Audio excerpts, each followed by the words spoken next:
इसमें कोई शक शुबे की गुंजाइश नहीं रही थी कि जिस लड़की को ये लोग भेरू जी के मंदिर से उठाकर लाए थे और जिसका नाम चंदा रखा गया था वो नागिन दुर्गा के सिवा और कोई नहीं है। मुझे सिर्फ इस बात की हैरानी थी कि नागिन दुर्गा ने इस माहौल को इतनी जल्दी और खुशी के साथ किस तरह कबूल कर लिया। कहीं ये भेरू देवता की बद्दुआ का असर तो नहीं था। हो सकता है इस मनहूस बद्दुआ से नागिन दुर्गा का जहन ही बदल गया हो। चूंकि नागिन दुर्गा एक कट्टर ब्राह्मण हिंदू लड़की थी और इस किस्म के तवहुमात पर उसका गहरा यकीन था, इसलिए उस पर देवताओं की बद्दुआ का असर हो सकता था। इसकी वजह यह थी कि खुद नागिन दुर्गा की नफ्सियात ने बद्दुआ के असर करने में उसकी मदद की थी। अगर वो मुसलमान होती और उसका सिर्फ एक खुदा पर यकीन होता तो भेरू देवता की बद्दुआ का उस पर कोई असर नहीं हो सकता था। चूनी राम किसी कमरे में दाखिल हो चुका था जहां से नागिन दुर्गा की खुशबू बहुत करीब से आने लगी थी। उस कमरे में किसी आला अंग्रेजी परफ्यूम की खुशबू भी फैली हुई थी। चूनी राम ने बैग एक जगह रख दिया और कहा, चंदा रानी कैसी हो? आज तो तुम बड़ी प्यारी लग रही हो।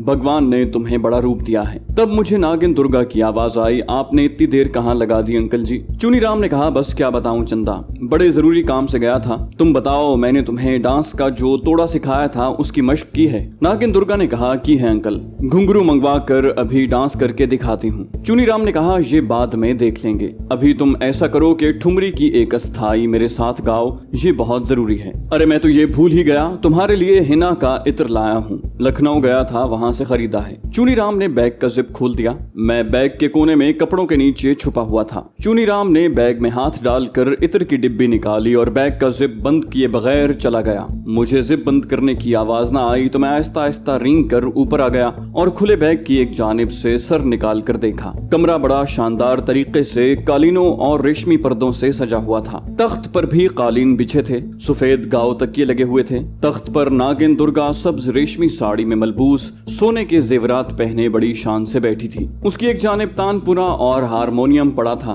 तख्त के पीछे कमरे का दरवाजा था जो बाहर एक टेरिस में खुलता था। दरवाजा खुला हुआ था। टेरिस में आराम कुर्सियां पड़ी थीं। पस मंजर में दरख्तों का मंजर था। आसमान पर गुरूब होते सूरज की लाली फैली हुई थी। चूनी राम ने इत्र का पैकेट नागिन दुर्गा को दिया। उसने पैकेट ले लिया और कहा, शुक्रिया अंकल जी, अब मुझे अस्थाई सिखानी शुरू कर दें। मैं चाहती हूँ कि मैं भी विजंती माला की तरह डांस करूं और अख्तरी बाई फैजाबादी की तरह ठुमरी गाऊं। चूनी राम मुस्कुराते हुए हारमोनियम लेकर नागिन दुर्गा के पास तख्त पर बैठ गया और हारमोनियम खोलकर उसके सुरों पर आहिस्ता आहिस्ता उंगलियां चलाते हुए बोला, चंदा रानी, भगवान ने चाहा और तुमने पूरा पूरा रियाज किया तो देख लेना, एक दिन तुम विजंती माला और अख्तरी बाई से आगे निकल जाओगी। अब मेरे साथ अस्थाई गाओ। कमरे की फजा हारमोनियम की धीमी धीमी आवाज से भर गई। चूनी राम ने किसी ठुमरी की अस्थाई गाना शुरू कर दी। नागिन दुर्गा उसके साथ साथ गाने लगी। मैं हैरतज़दा सा होकर नागिन दुर्गा को देख रहा था। यकीन नहीं आ रहा था कि ये वही नागिन दुर्गा है जिसको मैं भेरू जी के मंदिर में छोड़कर गया था। वो बिल्कुल ही बदल गई थी। सब्ज रेशमी साड़ी और सोने के जेवरात के साथ वो बहुत खूबसूरत लग रही थी। कुछ देर तक ये गाना होता रहा। चूनी राम ने हारमोनियम बंद करते हुए कहा, चंदा जी, मुझे पूरा विश्वास है कि अगर इसी तरह तुमने 2-4 दिन रियाज किया तो तुम बहुत अच्छी ठुमरी गाने लगोगी। नागिन दुर्गा बड़ी खुश थी। कहने लगी, अंकल जी, अब मेरे डांस के भी 2-1 तोड़े देख लें। मैं रोज 2 घंटे रियाज करती थी। उसने किसी औरत का नाम लेकर आवाज दी, शांति, मेरे घुंघरू लाना। चूनी राम हारमोनियम बंद कर चुका था। कहने लगा, हाँ, ये काम भी इसी वक्त हो जाना चाहिए। कल धामपुर का जागीरदार तुम्हारा डांस देखने आ रहा है। मुझे पूरा विश्वास है कि जो 2-3 मुजरे के तोड़े मैंने तुम्हें सिखाए हैं उन्हें देखकर वो तुम्हारा दीवाना हो जाएगा। वो बोली, अंकल जी, आप कोई चिंता न करें, मुझे जितना भी डांस आपने सिखाया है उसको इस तरह से अदा करूंगी कि जागीरदार उछल पड़ेगा। चूनी राम ने सिगरेट का कश लगाकर कहा, जीती रहो चंदा रानी, जीती रहो। मुलाजिमा लड़की शांति घुंघरू लेकर आ गई। चूनी राम ने हारमोनियम को दोबारा खोला और उसके सुर छेड़ने शुरू कर दिए। नागिन दुर्गा पांव में घुंघरू बांधने लगी। मैं हैरान होकर उसे देख रहा था कि ये उसकी कैसी काया पलट हो गई है। घुंघरू बांधने के बाद वो तख्त से उतरकर कालीन पर आ गई। उसने साड़ी का पल्लू अपनी कमर के साथ कसकर बांधा और रक्स का पोज बनाया। चूनी राम ने डांस की धुन छेड़ दी और साथ ही मुंह से डांस के बोल बोलने लगा। नागिन दुर्गा ने रक्स शुरू कर दिया। वो इस तरह रक्स कर रही थी जैसे पैदाइशी डांसर हो। मुझे अपनी आंखों पर यकीन नहीं आ रहा था। कभी रक्स करते करते घूम जाती, कभी आगे को झुकती, कभी एकदम सर को पीछे ले जाती और आंखों से इशारे करने लगती। वो कोई 10-15 मिनट तक रक्स करती रही। फिर एक तोड़ा पूरा करके हंसकर बोली, अंकल जी, मैंने सब ठीक किया है ना? बेताल तो नहीं हुई? चुनीराम ने हारमोनियम की पेटी बंद करते हुए कहा, जियो चंदा रानी जियो, तुमने दिनों में ही बहुत कुछ सीख लिया है। अगर इस तरह रियाज जारी रहा तो तुम 1 महीने में विजंती माला को पीछे छोड़ जाओगी। अब तुम आराम करो, मैं चलता हूँ। अभी मैं घर भी नहीं गया, रात को आऊंगा, ठुमरी की 2-1 रिहर्सलें करवा दूंगा। मैंने इस दौरान देख लिया था कि जिस बैग में मैं छुपा हुआ था वो गोल्डन काउच की जानिब रखा हुआ था। मैं जल्दी से बैग में से निकलकर काउच के नीचे छुप गया। चुनीराम उठकर आया, उसने बैग उठाया और कमरे से निकल गया। अब कमरे में मैं और नागिन दुर्गा दोनों अकेले थे। मैं इंसानी आवाज में बात कर सकता था। मैं सोच रहा था कि नागिन दुर्गा का जहन बदल चुका है। हो सकता है वो मुझे ना पहचाने, हो सकता है एक सांप को इंसान की आवाज में बात करते देखकर वो शोर मचा दे और नौकर चाकर वहां आ जाएं और मेरे पीछे डांग सोटे लेकर मुझे मारने को दौड़ पड़े। मैं कोई फैसला नहीं कर पा रहा था। नागिन दुर्गा ने पांव से घुंघरू खोलकर एक तरफ रख दिए और रेशमी रुमाल से अपने चेहरे पर आया हुआ पसीना बड़ी एहतियात के साथ पोंछ रही थी कि उसका मेकअप खराब ना हो। उसने शांति को आवाज दी। मुलाजिमा शांति आ गई। जी बीबी जी, नागिन दुर्गा ने कहा, मेरे लिए मौसमी जूस ले आओ। मुलाजिमा शांति चली गई। नागिन बड़े आराम से तख्त पर बैठ गई और हारमोनियम खोलकर उसके सुरों पर आहिस्ता आहिस्ता उंगलियां फेरते हुए ठुमरी की अस्थाई गुनगुनाने लगी। इस दौरान मैं यही सोचता रहा कि नागिन दुर्गा पर अपना आप जाहिर करूं या न करूं। ये बात तयशुदा थी कि उसे मनहूस देवता भेरू की बद्दुआ लग चुकी थी और अगर हालात में किसी किस्म की तब्दीली वाक़या न हुई तो 2-3 महीनों में नागिन दुर्गा एक पेशावर तवाइफ बन जाएगी और नायका रानी बाई की चांदी ही चांदी होगी। वो उस इलाके के बड़े बड़े जागीरदारों, सेठों और आला सरकारी अफसरों को पेश करके उनसे हजारों रुपए कमाने लगेगी और यूं नागिन दुर्गा की जिंदगी बर्बादी और तबाही के रास्ते पर पड़ जाएगी। अगर किसी वक्त जाकर उस पर बद्दुआ का असर खत्म हो गया तो उसे अपनी बर्बादी और तबाहाली का एहसास होगा और बहुत मुमकिन है कि नागिन दुर्गा इस सदमे को बर्दाश्त न कर सके और खुदकुशी कर ले। नागिन दुर्गा के मुझ पर 1-2 बड़े अहम एहसान थे। उसने मेरी ऐसे वक्त में मदद की थी जब मौत का हाथ मेरी शहरत तक पहुंच चुका था। इस एतबार से भी मेरा फर्ज बनता था कि मैं नागिन दुर्गा की जिंदगी को बर्बाद होने से बचा लूं, क्योंकि वो जो कुछ कर रही थी एक तरह से गुमशुदा यादाश्त के तहत कर रही थी। उसे एहसास ही नहीं था कि वो नागिन दुर्गा है और यहाँ उसे पेशावर तवाइफ बनाया जा रहा है। ये सब बद्दुआ का असर था। मुलाजिमा शांति जूस का ग्लास ट्रे में रखे ले आई। नागिन दुर्गा ने जूस का ग्लास उठाते हुए पूछा, रानी बाई क्या कर रही हैं? शांति ने कहा, बाई जी ने कहा है कि वो चाय आपके साथ ही आकर पिएंगी। नागिन दुर्गा ने कहा, रानी बाई से कहना कि ये तो बड़ी खुशी की बात होगी, मैं उनका इंतजार करूंगी। शांति चली गई। नागिन दुर्गा जूस का ग्लास लेकर तख्त से उठी और बाहर टेरिस में चली गई। वो टेरिस में खड़ी हो गई। बाहर दरख्तों पर रात का अंधेरा उतर रहा था। टेरिस की बत्ती जल रही थी। शायद वो शाम की ठंडी हवा का लुत्फ ले रही थी। बाहर खड़े होकर ही उसने जूस पिया। वहीं मेज पर ग्लास रखा और अपने बालों को संवारते हुए कमरे में आकर सामने काउच पर बैठ गई और रिमोट कंट्रोल हाथ में लेकर टीवी ऑन कर दिया। टीवी पर फिल्मी गाने और डांस हो रहे थे। तपाई पर सिगरेट कहीं पड़ा था। नागिन दुर्गा ने उसमें से सिगरेट निकाल कर सुलगाया और मजे से पीने लगी। मैं और भी हैरान हुआ। उसने कभी सिगरेट को हाथ तक नहीं लगाया था। अब वो एक पेशावर तवाइफ की तरह सिगरेट पी रही थी। मुझे भेरू जी देवता पर बेहद गुस्सा आ रहा था। उसने नागिन दुर्गा से बड़ा खौफनाक इंतकाम लिया था। रानी बाई साड़ी को संभालती सिगरेट पीती कमरे में दाखिल हुई तो नागिन दुर्गा ने उठकर उसका खैर मकदम किया। रानी बाई ने आगे बढ़कर नागिन दुर्गा का हाथ चूम लिया और बलाएं लेकर बोली, जियो चंदा रानी, 1000 बरस तक जियो। तुम सब साड़ी में बिल्कुल आकाश की अप्सरा लग रही हो। बैठ जाओ, बैठ जाओ। वो बोली, ये सब आपकी दया है रानी बाई। नागिन दुर्गा को नायका रानी बाई ने अपने पास सोफे पर बिठा लिया और पूछा, चुनीराम ने ठुमरी की अस्थाई का रियाज करा दिया था? नागिन दुर्गा बोली, जी हाँ, मैंने ठुमरी पूरी तरह से याद कर ली है। सुनाऊं? वो बोली, इसकी जरूरत नहीं बेटी, कल भी रियाज करना। कल रात को जागीरदार आ रहा है, बस उसे किसी तरह खुश कर देना।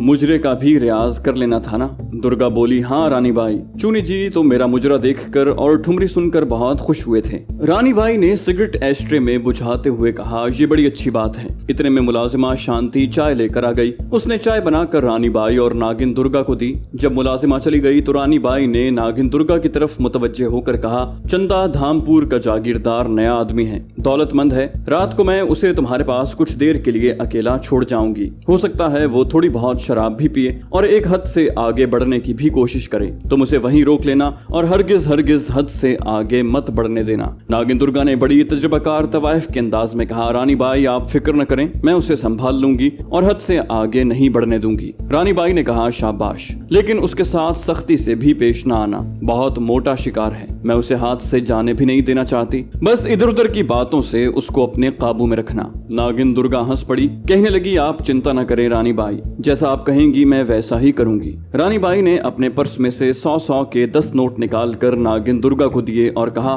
चंदा रानी ये तुम अपने पास रखो, तुम्हें किसी चीज की जरूरत हो तो मार्केट से मंगवा लेना, अब तुम थोड़ी देर आराम करो, आज मैंने खास तौर पर तुम्हारे लिए रामपुर की बिरयानी पकवाई है, साथ बंगाली रसगुल्ले भी बनवाए हैं, रात को चूनी राम भी यहीं खाना खाएगा। ये कहकर रानी बाई चली गई। नागिन दुर्गा सोफे पर बैठकर टीवी देखने लगी। मैं सामने वाले काउच के नीचे एक तरफ छुप कर बैठा ये सारा ड्रामा देख रहा था। अभी तक मुझे ये मालूम नहीं हुआ था कि ये कौन सा शहर है। मेरे दिल में कई बार ख्याल आया कि नागिन दुर्गा के सामने आ जाऊं और उस पर अपना आप जाहिर कर दूं, लेकिन इस डर के मारे बाहर न निकला कि नागिन दुर्गा ने अगर मुझे न पहचाना तो वो सांप को देखकर शोर मचा देगी और मुझे वहां से भागना पड़ेगा, जबकि मैं वहां रहकर नागिन दुर्गा की निगरानी बल्कि खबरगिरी भी करना चाहता था, क्योंकि वो अपने आप में नहीं थी। एक तरह से उसका हाल किसी ऐसी औरत का था जिसको हिप्नोटाइज कर दिया गया हो, उस पर जादू कर दिया गया हो। उसके साथ बद से बदतर सुलूक भी अगर हुआ तो उसे एहसास नहीं होगा। रानी बाई हकीकत में उसकी इज्जत और इस्मत का सौदा करने वाली थी।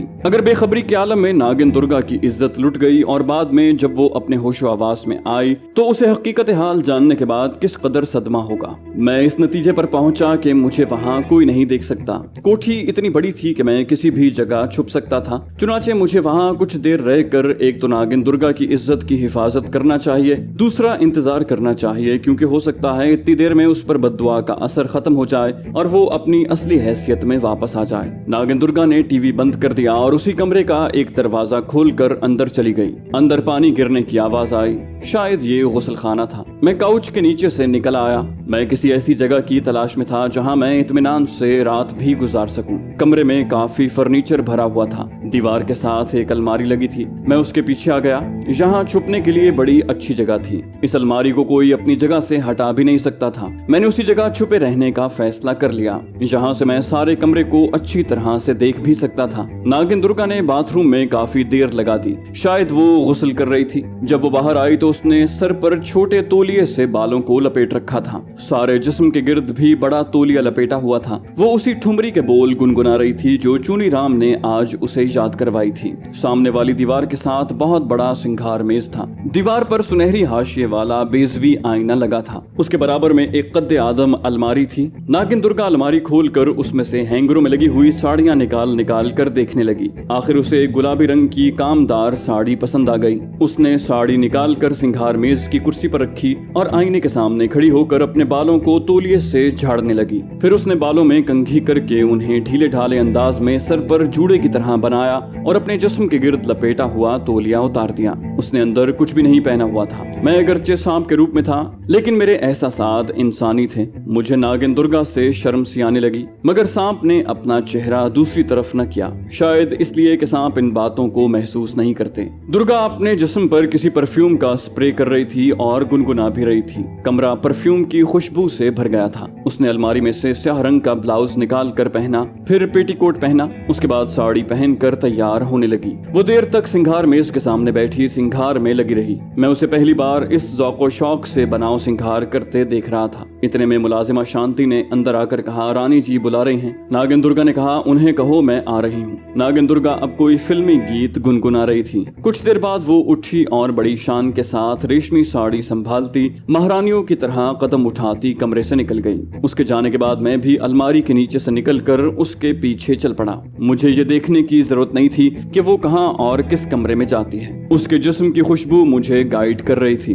वो उस कमरे में थी जहाँ पहले रानी बाई को मैंने देखा था। रानी बाई उससे पहले उसकी बलाएं ले चुकी थी। अब उसके हुस्न और बनाओ सिंगार की तारीफ कर रही थी। उसकी तारीफ करने का अंदाज खुर्रांट नायिकाओं वाला था। मैं दरवाजे में दाखिल होते ही दीवार के साथ एक तरफ गुलदान वाली तपाई के पीछे छुप गया। रानी बाई ने अब टेलीफोन भी अपने पास रखा हुआ था, जिसकी तार अकबी कमरे की तरफ जाती थी, जो रानी बाई का बेडरूम था शायद। वो नागिन दुर्गा से कहने लगी, जागीरदार का धामपुर से फोन आया है कि वो कल की बजाय आज रात को ही पहुंच रहा है। कह रहा था कि कल उसे किसी मंत्री से मिलने जाना है जिसने उसे डिनर पर बुलाया था। नागिन दुर्गा बोली, फिर क्या हुआ रानी माँ, उसे आज ही आ जाने दें, कल क्या और आज क्या, मैं तो बिल्कुल तैयार हूँ। रानी बाई ने नागिन दुर्गा का माथा चूम लिया। मैं वारी जाऊं मेरी चंदा, तुमने तो मुझे निहाल कर दिया है। बस आज रात कोई ऐसा करतब दिखाओ कि सांप भी मर जाए और लाठी भी न टूटे। नागिन दुर्गा ने अय्यार तवायफों की तरह कहा, रानी जी ऐसा ही करतब दिखाऊंगी।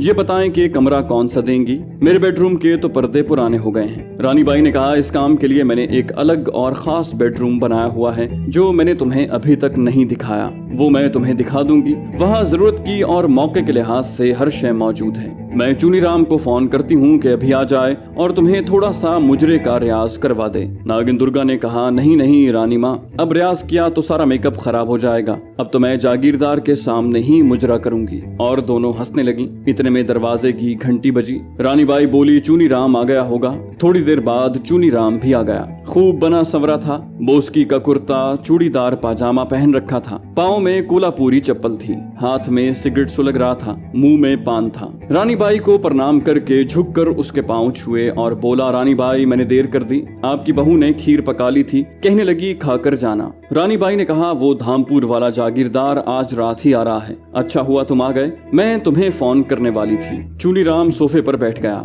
अच्छा। फिर नागिन दुर्गा की तरफ देखकर बोला, कोई बात नहीं, चंदा रानी को मैंने काफी रियाज करवा दिया है। क्यों चंदा? चंदा ने तवायफों की तरह गर्दन एक तरफ ढलका कर कहा, क्यों नहीं क्यों नहीं, मैं तो अब विजंती माला और अख्तरी बाई का मुकाबला कर सकती हूँ। रानी बाई ने बेख्तियार कहा, मैं वारी जाऊं? फिर चुनीराम से कहने लगी, अरे कोई विलायती दारू का भी इंतजाम कर लेना, मैंने शर्मा जी से कल के वास्ते 4 विलायती बोतलें लाने को कहा है। चुनीराम बोला, इसकी फिक्र मत करें रानी जी, घर में इस वक्त 2 ब्लैक एंड व्हाइट की बोतलें नीचे वाली अलमारी में बंद पड़ी हैं, बाकी अभी कुछ मुर्ग लेकर आता हूँ, उसे रोस्ट कर लेंगे। बिरयानी शांति रोज ही पकाती है, साथ पुडिंग भी तैयार कर लेगी, बाकी और क्या चाहिए। रानी बोली, तब तो ठीक है, चंदा ठीक लग रही है ना? चुनीराम ने नागिन दुर्गा पर एक निगाह डाली, बिल्कुल ठीक है, साड़ी का रंग भी सही है, बस मौके पर इसे बड़ी सूझबूझ से काम लेना होगा। रानी बाई ने कहा, उसकी तुम फिक्र न करो, मैंने सब कुछ अपनी बिटिया को समझा दिया है, तुम फौरन मार्केट में जाकर मुर्ग और दूसरा जरूरी सामान लाकर खानसामा को दे दो। वो बोला, अभी जाता हूँ, कुछ रकम दे दीजिए।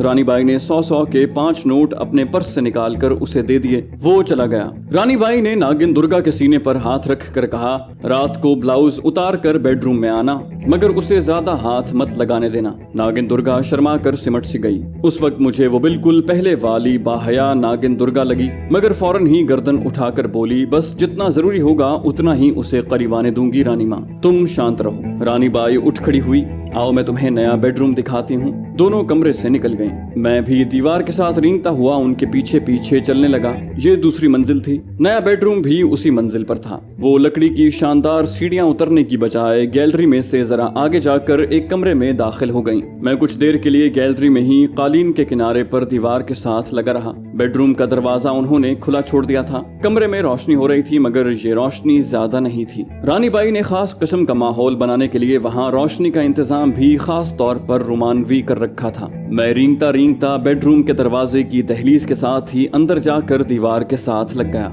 बेडरूम ज्यादा बड़ा नहीं था। एक बड़ा पलंग था जिस पर रेशमी बिस्तर बिछा था। सुर्ख रंग के तकिए पड़े थे। पलंग की एक जानिब स्टैंड वाला टेबल लैंप था। कार्निस पर नीम उरिया औरतों की बड़ी पेंटिंग्स लगी थी। कार्निस के ऊपर खूबसूरत सुनहरी ग्लोब वाली बत्ती रोशन थी। बेडरूम में उस वक्त सिर्फ वही एक बत्ती रोशन थी। पलंग की एक जानिब गोल्डन फ्रेम वाला सोफा सेट पड़ा था। दरमियान में शीशे की काली टेबल थी। टेबल पर गुलदान रखा था जिसमें प्लास्टिक के फूल सजे हुए थे। दीवारों पर बहुत बड़ी बड़ी 2 पेंटिंग्स लगी थी जिनमें औरतें बिल्कुल उरिया हालत में एक चश्मे पर नहा रही थीं। साफ लगता था कि ये बेडरूम सिर्फ अय्याशी के लिए तैयार किया गया है। नागिन दुर्गा इन तस्वीरों को बड़ी दिलचस्पी से देख रही थी। रानी बाई कह रही थी रात को ये कार्निस के ऊपर वाली बत्ती बुझाकर टेबल लैंप रोशन कर देना। उसने ग्लोब वाली बत्ती बुझाकर टेबल लैंप चला दिया। टेबल लैंप में सुर्ख बल्ब लगा था। बेडरूम में सुर्ख रोशनी फैल गई। नागिन दुर्गा पलंग पर बैठकर बोली, रानी माँ ये तो बड़ा नरम बिस्तर है। रानी बाई ने दीवार पर लगा हुआ एक स्विच दबाया और छत से लगा पंखा एक खास रफ्तार से चल पड़ा।